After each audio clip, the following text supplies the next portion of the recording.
All right, ladies and gentlemen, I am now live. This new microphone here that I was going to use for live, I didn't have to have the headphones on and everything. Total shit. I don't know what the hell's going on with it. It ain't fucking working. So it's out. It's out for TMPS Nightcap. I don't know what the hell's going on with it. I'm about to throw it out the effing window, but it's done. It is absolutely done. For some reason, Instagram needs an email confirmation from me. And I don't know what that's all about, but let's go back to Instagram. It says check my email. I'm going to do that real quick now. Here we go. Let's check the email. Let's confirm the email address. Let's go live. Okay, so you can see that I am in my Red Bull Racing Formula One gear because yesterday we had a race. So we're going to do a little bit of a race recap. So there are, let's see here, 1, 2, 3, 4, 5, 6, 7 things I want to talk about. So let's go to point number 1, and that is Lewis Hamilton. Sir Lewis Hamilton, he has been knighted. Now, this is a nightcap edition of my show, so I got my Bacardi and Diet as my nightcap. So anyone paying attention to Formula One knows that the Mercedes team, which was dominant in the previous era, the turbo hybrid era, we're still in that era, but these are now new blank sheet regulations. These are not the same cars that we had last year or the previous years. So we all knew that Mercedes dominated that era. But now we have a new era, and so far the new era has been dominated, and it's only 6 races in, has been dominated by Ferrari. They're the team that have figured out the new rules, and Ferrari has not been doing well. I'm sorry, Mercedes. Back up. Mercedes has not been doing well. Now, in the previous era, I have seen Lewis Hamilton, whether by his qualifying or something that happens in the race, go from the back of the field to the podium. And a lot of people think, and I'm not a Lewis Hamilton fan. Now, it's like Tom Brady. I hate Tom Brady. But do I respect Tom Brady's talent and what he's achieved? Sure. I think if Tom Brady was the quarterback for a lesser coach than Bill Belichick, I don't think he'd have as many rings as he does. I think he might have had a couple. But like Lewis Hamilton, I think he was lucky to get in the positions he was in, and his talent and good team, and for Hamilton, good cars allowed him to do what they were able to do, what he was able to do. Same with Brady. I fully believe if Brady was on a lesser team with a lesser coach, he wouldn't have half the rings that he has. But like Lewis Hamilton, they fell ass backwards with their talent into really good situations that allowed them to achieve what they were allowed to achieve. I also believe if Brady and Hamilton played 30 years ago, they would not be who they are, but that is what it is. So I'm not a Lewis Hamilton fan. I'm a Max Verstappen fan. What I could tell you is this. This is the Spanish Grand Prix that we just had. And this is one of the most well-known tracks to the teams and the drivers. They practice here, they do preseason here. They could probably drive this track blindfolded.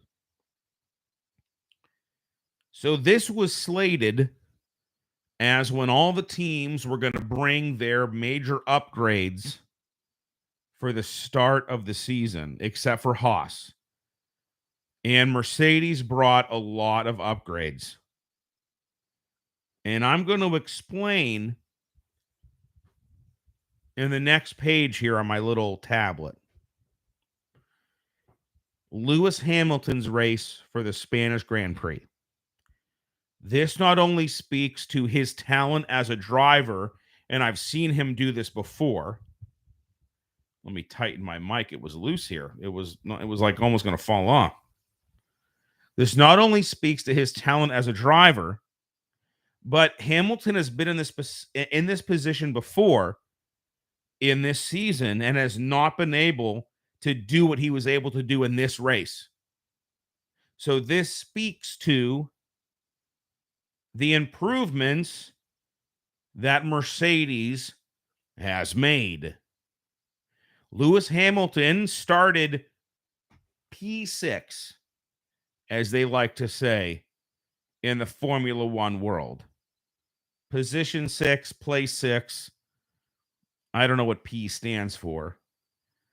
In America, we would say 6th place.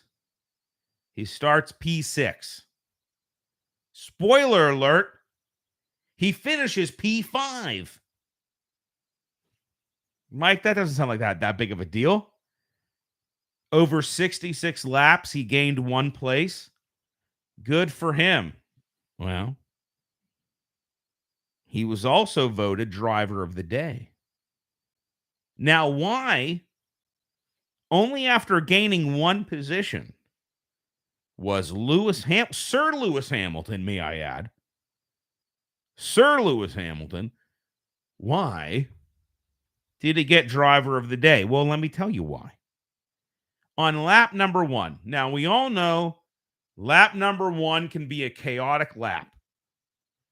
The cars are bunched together. Tires can bump. All kind of things can happen. And on lap 1, Kevin Magnussen hit Lewis Hamilton. Whose fault was it? Doesn't matter. At the end of the day, it was deemed by the stewards as a racing incident. Now, in my opinion, it was Magnussen's fault. Hamilton was going on his merry way. Magnussen, now Haas, like I said earlier, Ferrari has been the team that has figured out this regulation. They have the best car on the grid, the best 2 cars on the grid. They figured it out. Mercedes did not. But Magnussen is in a Haas, which has a Ferrari engine. So they benefit from Ferrari's power unit. I think Magnussen got a little aggressive, got a little greedy, and hit him. Not on purpose. I'm not saying he did it on purpose. But I believe it was Magnussen's fault from when you watch the race. Regardless of whose fault it was, Magnussen hits Hamilton. Hamilton was P6 or so at that point. You know, I'm not really sure where he quite was in the mix at that point, because when a race starts, everyone's real close and everyone's jockeying for position. Regardless, this takes Hamilton, who finished P5, all the way down to P19. And then Magnussen goes in the gravel and he's P20, #last.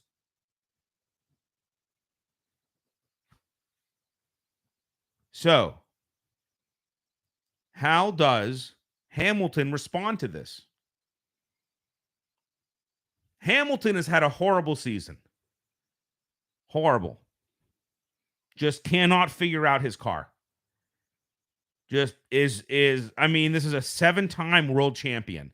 This is someone who is expected to, not only by the fans, but himself personally, to win every race that he enters. That has been Hamilton's career.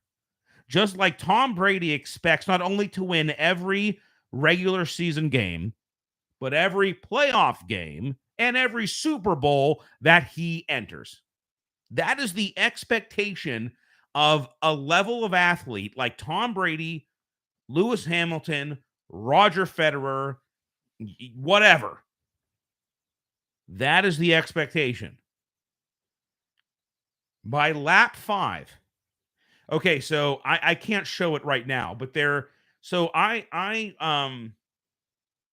have what's called F1 TV. F1 TV is an app for your phone or iPad or whatever. You can access it on your computer. You pay, I don't know, $80, $190 a year, $100 a year, and you have access to everything F1. I can watch practices, interviews, exclusive content, obviously the races. I'm in the United States. So obviously some races are on really early in the morning. And I don't want to wake up at 1 in the morning to watch the Australian Grand Prix or whatever it is. Excuse me, I'm burping because I've been drinking my nightcap here. So I can watch the races anytime. I don't have to DVR them. I don't have to get up and watch it on ESPN. They're on my iPad. They're on my computer. They're on my phone. Yesterday's race started at 9 a.m. East Coast time in the United States. I woke up at 10. Even though the race was an hour in, I could start right from the beginning and watch it if it started at 10 a.m. Or I could watch it live, just watch it an hour in, just watch it halfway through. Whatever I want to do.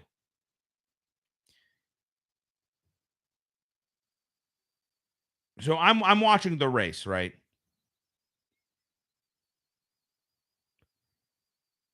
Lap 5. Hamilton has now gone from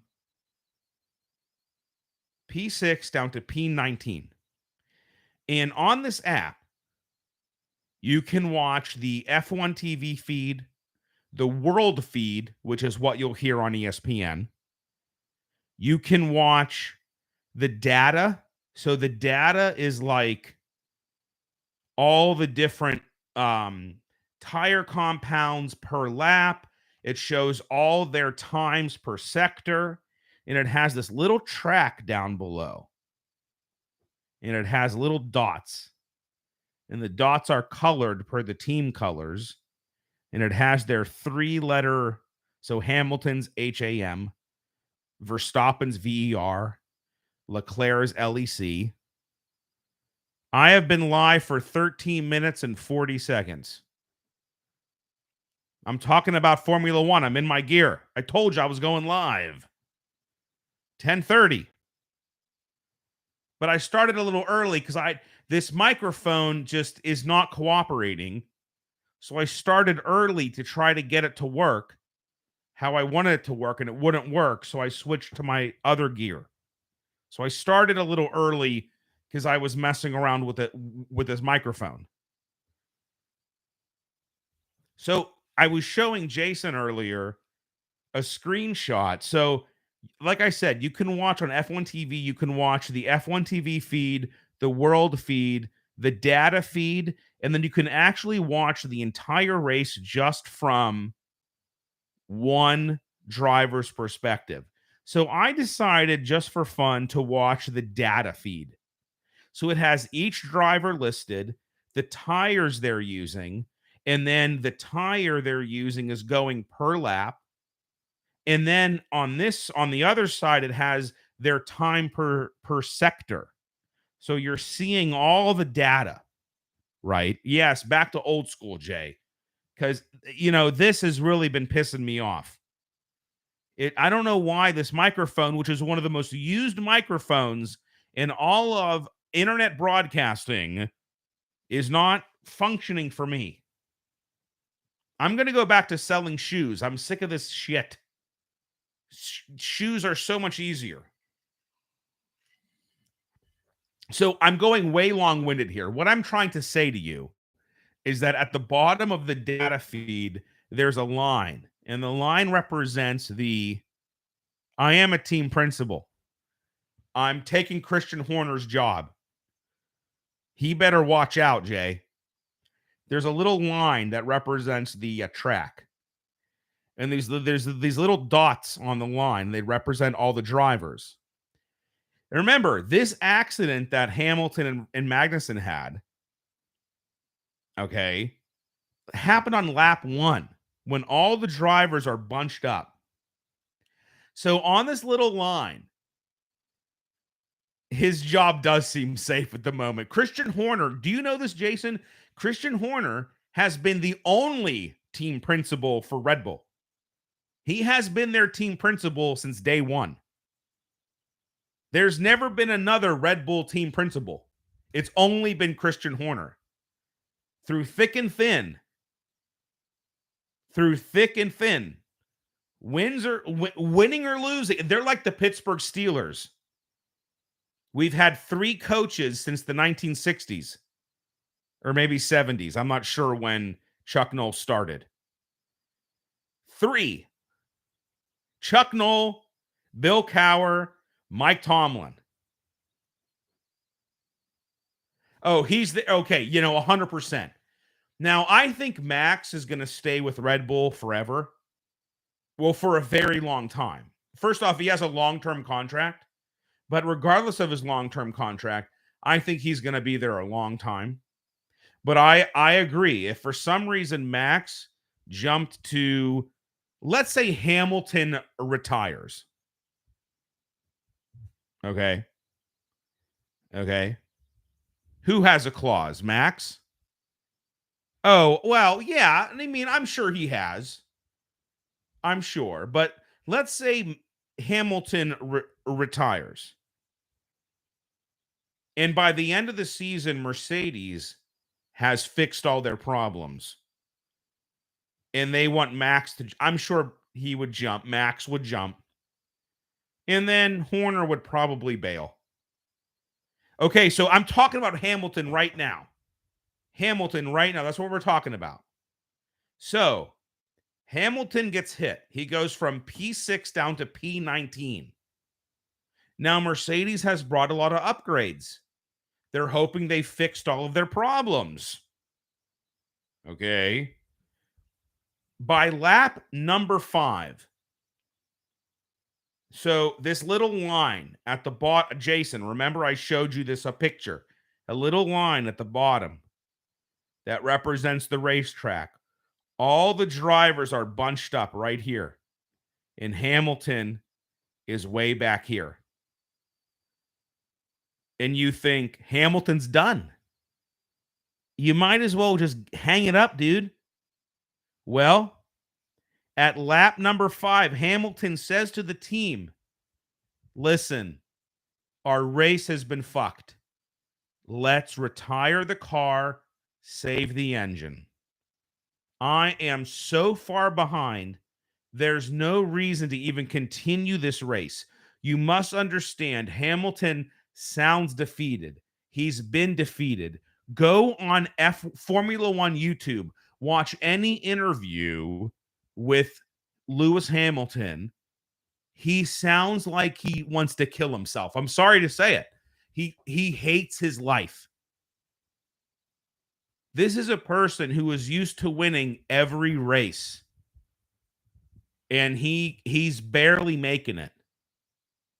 Now, compared to a team like Williams, Mercedes is doing fantastically. Everything is relative, right? Everything's relative. Relative to how he's been doing, #winning 7 consecutive championships. And to some people, probably should have won an 8th. Now, as a Max Verstappen fan, I'm glad he won last year, but a lot of people said that it wasn't fair and that Hamilton should have won. But that's neither here nor there. It's in the history books. Max won, whatever. This is someone who went from winning every championship to now just not doing well. So, what happens? Hamilton says, let's hang it up, boys. I'm P19. I'm so far behind. We were just hit. Save the engine. Let's think to Monaco the next race. I think Monaco's the next race. Jason just said it. Toto had other plans. The team had other plans. If you think about it, is that the mindset of a champion? To give up?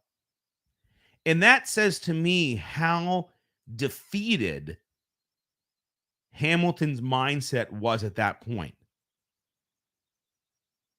This is someone not that far removed from being a world champion in Formula One.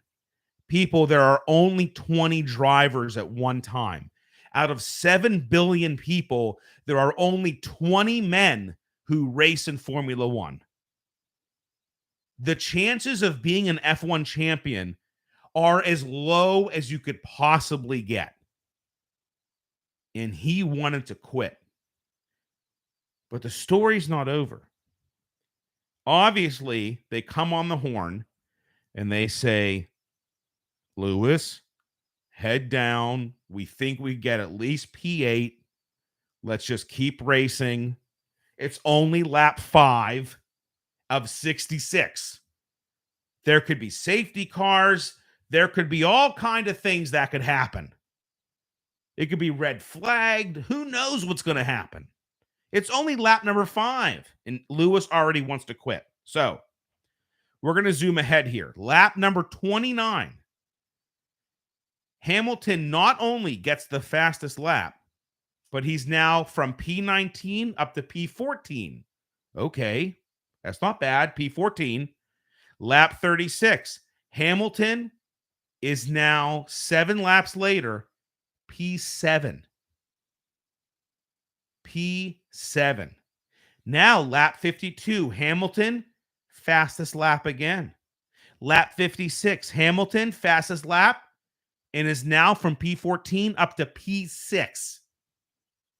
Lap 58, battle for 4th. Well, who's battling for 4th? Carlos Sainz, Hamilton, and Bottas. Hamilton's old teammate. Lap number 60, Hamilton passes Carlos Sainz, who drives for Ferrari, who is the best team this year, for P4. Lap number 64, unfortunately, lift and coast for both Mercedes-Benzes due to a DNF risk, which was, I think, either due to a cooling issue or an engine leak or something. I don't remember. In lap 65, Sainz passes Hamilton due to this lift and coast order from the team. Lap 66, Hamilton from P19, starting P6, ends up gaining a position. Now, like I said, I am not that big of a Hamilton fan, but this speaks to two things. This speaks to, one, Mercedes, and I'll speak to more later, has made a huge leap from last race to this race. Whatever upgrades they've been bringing allowed Hamilton to go from literally the bottom, the back of the field, up to P5. And his teammate, spoiler alert, his teammate, George Russell, was on the podium in P3. And Russell said after the race, this is the start of our season. 6 races in, this is the start of our season.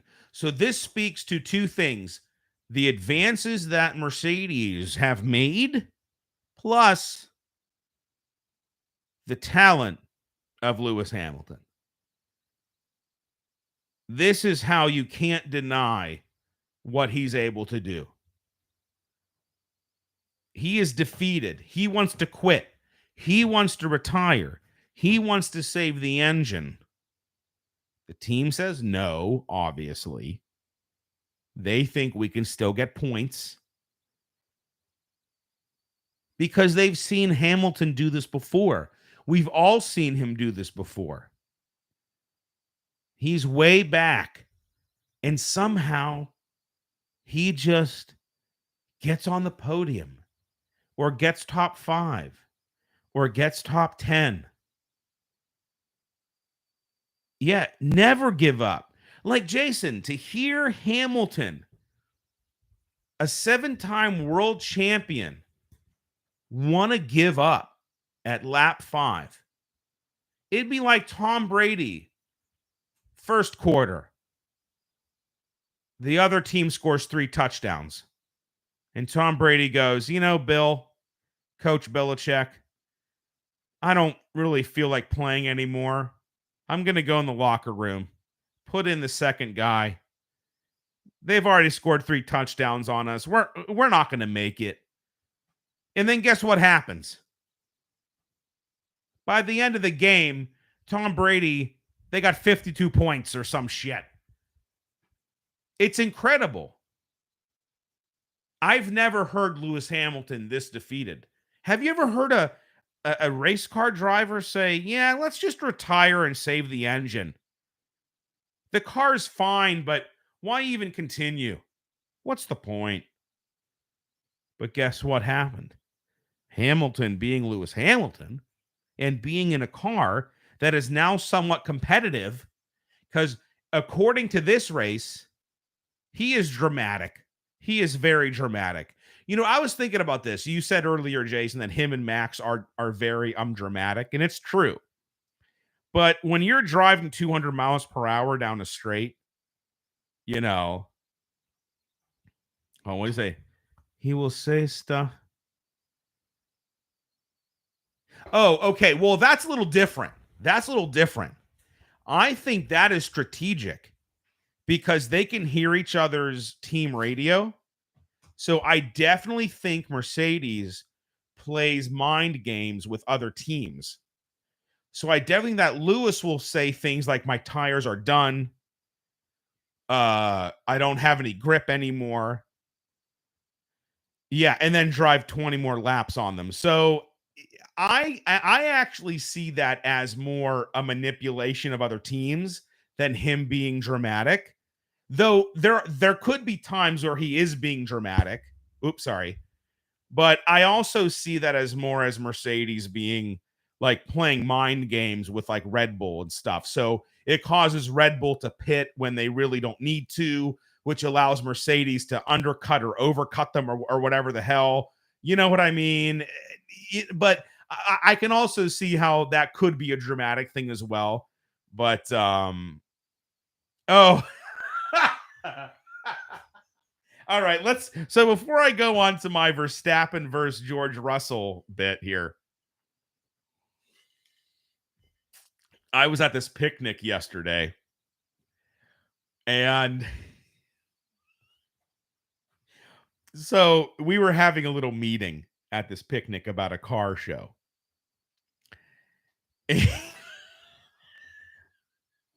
I'm sorry, it's so funny. At least to me, it's funny. And before everyone sat down, me and this other guy, older guy, were bullshitting. We're just talking, right? And he was having a little trouble it was a picnic table. So he was having a little trouble like maneuvering into the picnic table. He goes, I just had a hip replacement. And I said, oh. And he goes, man, it's just so hard. It's been like 2 weeks. I said, 2 weeks? I thought for 2 weeks he was out and about. He was at a picnic. Like, I thought 2 weeks later, this guy's doing great. He goes, yeah, it's hard to do like, yes, Jason's right. I had just met him. Okay, that is a very good point. A very good point, Jason, that I did not make. I had just met this guy. I don't know him. I don't even know his name right now. I don't remember his name. We all had name tags on at this event, and his name tag was covered by his outer jacket. So he put his name tag on his shirt and then put on a jacket. So I don't even know this guy's name. I've never met him before. I do not know who he is, but we had to have this little meeting about a car show. So we're just kind of sitting there. And like I said, he kind of wobbles his way onto the picnic table, just says to us that he just had a knee replacement 2 weeks ago. I'm thinking, wow, he's doing great. He goes, yeah, but like it's hard to do like the simple stuff, like taking a shit. I was like, okay, that's not really what I thought he would bring up. But he goes, yeah, I mean, you got to take a shit and you sit down on the toilet and you got to lean. You can't put much pressure on the one hip. So he goes, then you got to lean on the other hip. And then, you got to do what you got to do. And it's just really awkward to get. I mean, he's talking about the complications of taking a shit after 2 weeks out of a hip a replacement. And I'm sitting there and I'm literally just trying to contain myself because I'm trying to be a professional. I'm in a somewhat professional capacity at this point for this little meeting that we're about to have. I don't know this guy's name, and he's literally talking to me about the difficulties of evacuating your bowels 2 weeks after having a hip replacement. Oh, Chris he had the same reaction. We just had a nod and smile. We just had to act professional and wow, okay. And then I quickly brought up the fact that my mother had a knee replacement and I helped her through the rehab. So I kind of was trying to like move on to my mother rehabbing her knee and how a hip seems a lot easier because like my mom was 2 weeks after her surgery was definitely not able to go to a picnic. Maybe he thought I was his grandkid.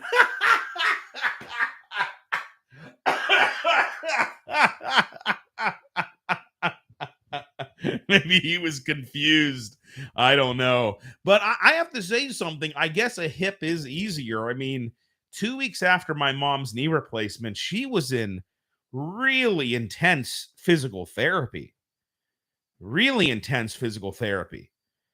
And this guy was at a picnic with no walker, no bandage. Well, I couldn't see any bandages. I mean, obviously they were under his clothes, but I mean, maybe a hip is an easier recovery. I don't really know, but and again, of all the things that he could have brought up, he decided to bring up going number 2, which we all do, but just was not what I expected him to bring up for in front of 2 guys that he has never met before.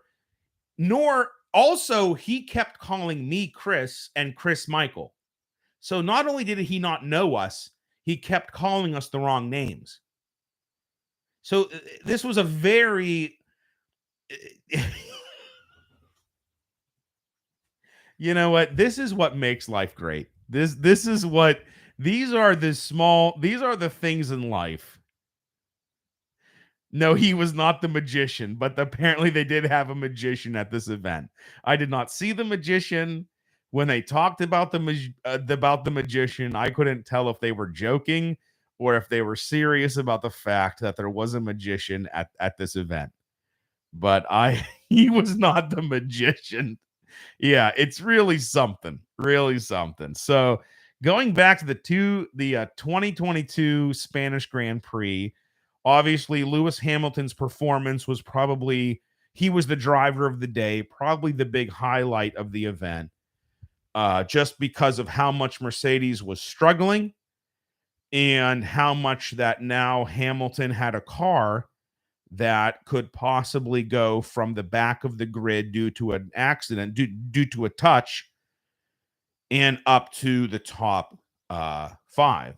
So the second big thing in the race was the Verstappen versus Russell battle. This was a very interesting part of the race, a very exciting part of the race. The fact that Verstappen was battling George Russell, the other Mercedes driver, for a huge part of the race. So in lap number 1, Russell went up to P3 from P4, and Verstappen maintained his P2 position from the starting grid. By lap number 9, Verstappen had gone into the gravel because of a tailwind at turn 4, and he went from P2 to P4. Then by lap 11, Verstappen passed Perez to race Russell for the P2 position. So at this point, you had Leclerc in first. Leclerc was on pole and had a clear lead in the race. No one was touching a Leclerc. He was 30 seconds ahead. He was going to win. He was going to pull probably the whole Triple Crown or whatever you call it. The whole thing. Fastest lap. Let every lap win, like the whole thing. So really the only race was for P2, which was now between Verstappen and George Russell. Okay, but here's the issue. The DRS zones, which I think there were 2. Verstappen's, so I don't know if you know anything about DRS, but DRS is the drag resistance system, and in certain parts of the track, the rear wing opens, which allows for less drag, which allows the drivers to, when they're in with 1 second of the driver ahead of them, help them get closer and potentially pass the driver. However, Verstappen's back wing would not open. It opened maybe for one DRS zone, wouldn't open for another. It was intermittent. Max was very pissed about it. He would say things like, I have to press it 50 fucking times for it to open. It would open and then shut quickly. It was a huge disaster. And you have other people passing each other with no big deal in DRS zones. But here's Max, the current reigning world champion, who can't even open his DRS to get past George Russell. So now it's a huge issue. Lap 14, Verstappen and Russell pit together, and they keep their places. So even the pitting together doesn't change anything around. Now, by lap number 21, there's a report that Russell is moving in the braking zone. Now, I don't really know what this means, but regardless, what it means is when they're going around a turn where you see passing sometimes, Russell's moving, which means Verstappen can't make a move because they're going to crash. But that's what's been reported. Also, moving in the braking zone isn't allowed, and so, they're trying to maybe get the stewards to get involved to make the overtaking a little easier. Then you got lap number 24, Russell versus Verstappen, but Russell keeps P2. So by lap 24, they're having a real battle where Verstappen gets ahead, but then Russell gets ahead, and then Russell keeps it. Okay. And then lap 25, 26, somewhere in there, Russell, pushes Verstappen off the track. Again, it's kind of like Jason, like in hockey, like in playoff hockey, where maybe during the regular season, it would have been a penalty, but during the postseason, the playoff season, they're a little more, let's let them play. It kind of felt like that where, Russell's moving in the braking zone. Russell pushes Verstappen off the track, doesn't give him like enough room. But do you call it?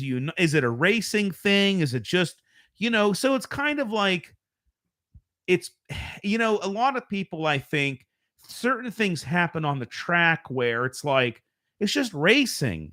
They push each other on and off. Like Why do a 5-second penalty? Like in hockey, oh, they kind of put their elbows out, maybe get a little rough. Well, it's part of the game, it's part of the excitement. Like, you know what I mean? So, lap 26, Perez. Okay, so this is a big thing. And I'm going to talk about that a little more later. This is a big thing. In the last few years, we've had Hamilton versus Bottas. Bottas is a great driver. Is he Lewis Hamilton? No. But he's a really good race car driver, and he's doing fantastically for Alfa Romeo this year. And I'm so happy Bottas got away from Mercedes, because Bottas would be winning the race, and they would say, let Hamilton through. And Bottas is like, F you, I want to win. Well, no, you're not really in the championship, hunt. So you got to let Hamilton through for him to win, to make sure that we get him a championship, to get more points, to get more, I don't know, air tunnel time or whatever. I mean, I don't know what all the details are. But can you imagine that being, the number 2 driver? Like, no matter what you do, if your teammate is Max Verstappen or Lewis Hamilton, you are not the number 1 driver. That is the bottom line. No matter what. Now, this year, it seems like George Russell's the number 1 driver, because on paper, he is the number 1 driver.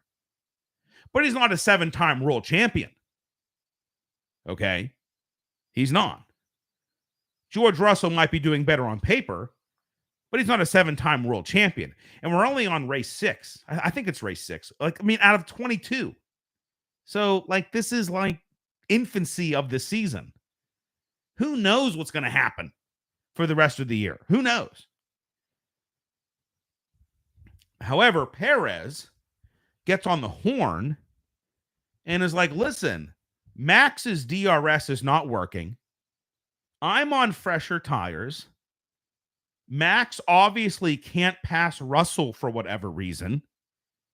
So why don't you let me pass him, and I'll get ahead of Russell, and we'll move on. Well, Max is the champ. You can't do that. You're on a different strategy. Don't worry about it. That was lap 26. And what happens on lap 27? Lap 27 is a huge change. It's a great change. It's an incredible change. Leclerc DNFs. Charles Leclerc, the championship leader, the person who will win this race, no matter what, DNFs. His car just shuts down, shits the bed. I don't know why. Probably should have looked it up. I don't even know if they've reported why. But for whatever reason, his car shits the bed. So now what? By lap 28, the battle for P1 is now Russell v. Verstappen. So now the stakes have changed. Lap 29, Verstappen pits for the undercut. Lap 31, guess what? Perez passes Russell for P1, proving his lap 26 call to get ahead of Verstappen, because Perez knew Verstappen's car couldn't do it. So it's kind of this thing, well, Verstappen's the champ, but his car is having problems.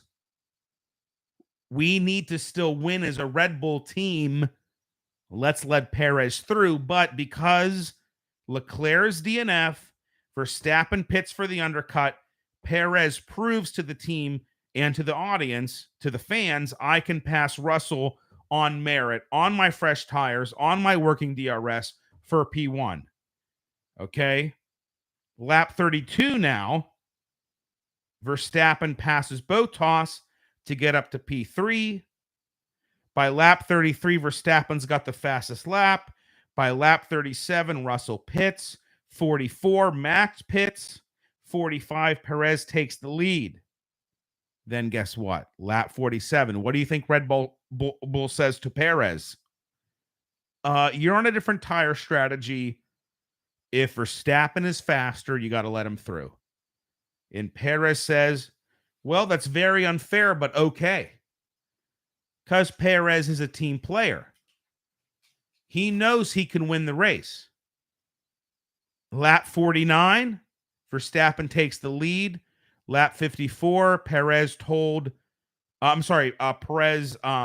takes the fast, or no, Perez had pitted for soft tires, so he's told to take the fastest lap.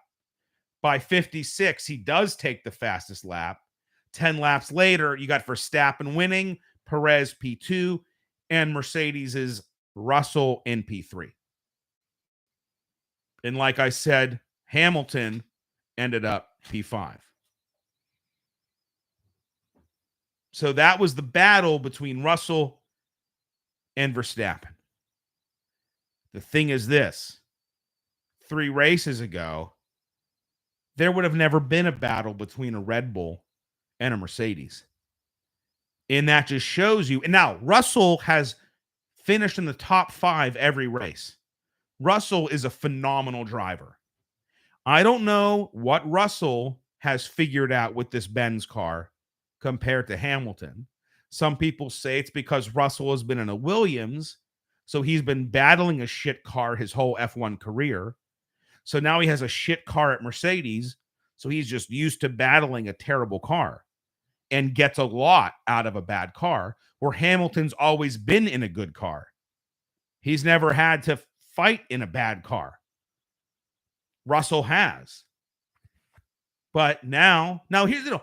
This isn't the first time they've been on the podium before this season, but it's because of different circumstances. And you can say, without Leclerc's DNF, I don't think a Mercedes would have been on the podium. And you might say, well, if Hamilton wasn't hit on lap 1, could he have been on a podium? I still don't think so. But I think well, first off, Hamilton and Russell, without Hamilton's hit and without Leclerc's DNF, would still have been in the top 5. And you would have had a real indication of what might now be a fight between 3 teams instead of just 2. This race could be the indication and the start to a real battle between 3 teams, Ferrari, Red Bull, and Mercedes. Instead of just having a Mercedes on a podium because of a fluke, because of a DNF, because of an accident. And to see Lewis's ability in that car, in that not very good car this season, go from 19 to 5, I think is a real indication of the improvements that they've made. So during this race, Sergio Perez, to me, really felt like a Valtteri Bottas. Felt like a real number 2 driver. He said, that's very unfair, but okay. And then he really wanted, and then he said on the radio, we got to talk after the race. Like, I let Max through. I let him win or whatever. But, Perez was like, I could have won. He really thought, but Max is the champ. But you hate to create that Bottas kind of, Bottas did get to win races. It's not like he didn't ever win races when he was with Mercedes. He did. But he wasn't the champion. And as long he was Lewis's teammate, he would never be a champion. And it's like, as long as you're Max's teammate, will you ever get to be a champion? It's that same kind of feeling. And then my 4th point, Leclerc's DNF. It's just, he had total control over that race. He was going to win. I mean, it wasn't even close. Max in P2 wasn't even close. No one was close. His car just sailed off into the wind. Very similar to like when Hamilton last year and years before would be on pole, and Hamilton he was in his own race. There wasn't even like P2 wasn't even of any consequence to him. There was no one even challenging him for the win. But Leclerc obviously, said in post race interviews they had a good weekend and they just have to look to the next race. It's early in the season and, they can't afford to have DNFs and all that stuff. But that Ferrari, guys, I mean, it's just something. It's just really, really something. Now, another interesting kind of Hamilton type story was Alonso. So this was his home race. And obviously, Fernando Alonso has a lot of fans in Spain since he's from Spain and a lot of fans in F. He's a two-time champion with Renault, and I am not a Alonso fan. I actually think he's a cheater. I don't know what it is about him. Now, I've only been an F1 fan for like 4 years, so I was not paying attention to F1 when Alonso was winning championships. I've never watched him race during the real heart of his career. I don't know much about him, but I've watched a lot of YouTube videos about that shady win with his teammate crashing and those guys who got banned from F1. And I'm not a huge Alonso fan, but I know he's a big name and a big star in F1 and brings a lot of people in. And just like Hamilton, as Pittsburghers, Jay, that we're very lucky to have had goats like Lemieux and Crosby who just have another level of ability. They have a gear other players or whatever they don't have.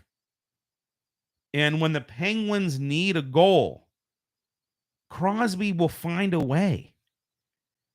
And just like Hamilton, if he's in a competitive car, he can go from P19 to P5.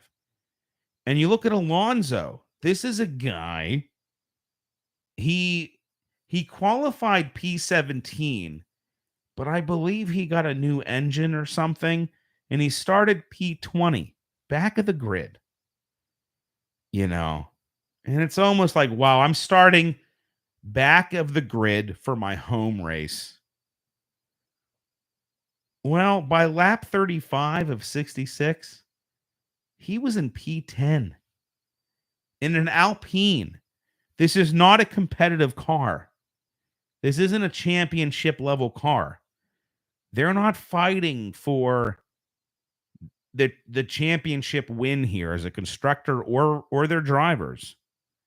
And by lap 66, the final lap, he finished P9 in the points. I mean, that's impressive. That's like a very similar. It's like that Alonso, Hamilton. There are just certain drivers, that have that extra little something that allows them to do stuff like this. And that's how you kind of can see the difference between the good and the great. Carlos Sainz. Well, this was also Carlos Sainz's home race. Both him and Alonso are from Spain. Now he was P4. P4. I wrote down the starting grid. I don't remember where he started. Oh, that's it. That's my other notebook. Obviously Ferrari would have won with Leclerc. If he didn't DNF, he would have easily won, barring another, just if everything was perfect. And I think Sainz would have probably ended up P4, not probably what he wanted to end up at his home race. But I don't know if Carlos is just feeling the pressure or, maybe he's just not used to being on that like winning team kind of thing. But I feel Leclerc is carrying that team big time. He's really carrying it. And Sainz needs to step it up a notch. And then listen, P4 is still P4, obviously, and he's been on the podium. I'm not saying Sainz is shitting the bed. He's had some DNFs and stuff, but he did go in the gravel and everything. But at the end of the day, P4 is good, but you got to think about it in relative terms here. When your teammate is the champ, no, now Max is leading the championship, and I believe Red Bull's also leading the championship. But when you're on a team that's leading the championship, you gotta make P4 into P2. You know what I mean? It's that. However, it gets P20 to P19 is this much of a move, but P4 to P2 is this much of a move. You know what I'm talking about? It gets harder as you get up the grid, obviously. Then my last thing I want to talk about for the 2022 Spanish Grand Prix recap here on the Michael Pinchak Show YouTube channel is the green Red Bulls of Aston Martin. Just real quick before we wrap it up for the night. So there's this whole thing right now that there have been people from Red Bull in the offseason who moved to the Aston Martin team. Personnel moves around. They get they're working for Red Bull. Then they get offered a job at Aston Martin. The Alpine, Otmar Safnauer was Aston Martin's principal. Now he's Alpine's principal. These things happen. However, like I said, in the Spanish Grand Prix, a lot of teams are bringing upgrades because of how well they know this track. They probably have raced on the Spanish Grand Prix track more than any track on the grid. So they know it really well. So it's the perfect place to bring upgrades. And Aston Martin brought their upgrades, and their car looked like a carbon copy of the Red Bull. And they have been nicknamed the Green Red Bulls. If you remember, a couple of years ago, they were called the Pink Mercedes because of how much their car looked just like the Mercedes of the time. And because of the BWT sponsorship, their cars were painted pink. But now they're Aston Martin, which are green. And now they're called the Green Red Bulls. And if you paid attention, the Red Bull team on the pit wall were drinking the green Red Bulls. There's a Red Bull that comes in a green can. Could have been a coincidence or could have been kind of a hey. However, in this Spanish Grand Prix, Red Bull was what? P1 and P2 on the podium, first and second place. So you've copied the Red Bull, though the FIA said it's okay. Apparently, things were looked at. So here's the deal. Obviously, all of these cars are out in the open. Pictures are taken of them. Video is taken. So you can obviously take a picture of the Red Bull car, figure out its dimensions, copy it, and make your car look the same. Now, does that mean it's going to work? You can't see the insides, but you can see how the side pods are shaped, how the nose is shaped, how the front wing and rear wing are shaped. So you can technically copy that stuff because it's out in the open. What you can't do is share PI. You can't share the technical stuff. So it's illegal for the technical guy at Red Bull to scan and email the guy at Aston Martin all their blueprints, whatever you want to call it, schematics. But a bunch of Red Bull engineers went to Aston Martin for this year. But apparently the FIA said it's okay. That the car that they've presented in Spain has been coming down the pike because of the Red Bull engineers that So it's this weird gray area where, well, the Red Bull engineers know in their head what they've been working on, so they're just regurgitating it to Aston Martin, but they're not sharing documents. They now work for Aston Martin. It's very interesting. Regardless, the FAA said it's okay. Nothing illegal has been going on according to the rules. But let's say Aston Martin did carbon copy. They rebuilt the current Red Bull car. That's number 1 and number 2, now leading the championship. Let's see how Aston Martin did with their new Red Bull car. Four-time Formula One champion Sebastian Vettel, P11, out of the points. Pay driver, daddy's a billionaire, bought the team so his little boy could be an F1 driver, Lance Stroll, P15. So did the upgrades really help? Doesn't really seem so. I don't feel bad for Lance because he shouldn't be on the grid at all. Sebastian Vettel, yeah. Vettel should hang it up. I've kind of been thinking about it. I think after this season, I think Hamilton should wrap it up. I think Vettel should wrap it up. I think Alonso should wrap it up. I think Daniel Ricciardo should wrap it up, because even though Lando Norris had tonsillitis, he still was, I think, in the top 10. Why did I write these things down? Oh, you know why? Because I forgot my other notepad where I did write these things down. I forget where Lando ended up, but he was, I think, top 10. And he had tonsillitis. But Ricciardo, I don't know what it is. Well, first off, Ricciardo should have never left Red Bull, even though he knew that Max was going to be their number 1 driver. He'd still be winning races, or at least getting on podiums. Yeah, but I think Vettel, Ricciardo, Hamilton, Vettel, Ricciardo, Hamilton, Alonso. I think they should hang it up. I think Latifi needs to either become like a manager at McDonald's, or I don't even know why he's racing. Latifi, he enjoys hitting the wall, I think, more than finishing races. I feel bad for Williams. They're now owned by American ownership, and I really wish them well. But I mean, Albon's done okay, but Latifi maybe he just likes the back of the grid.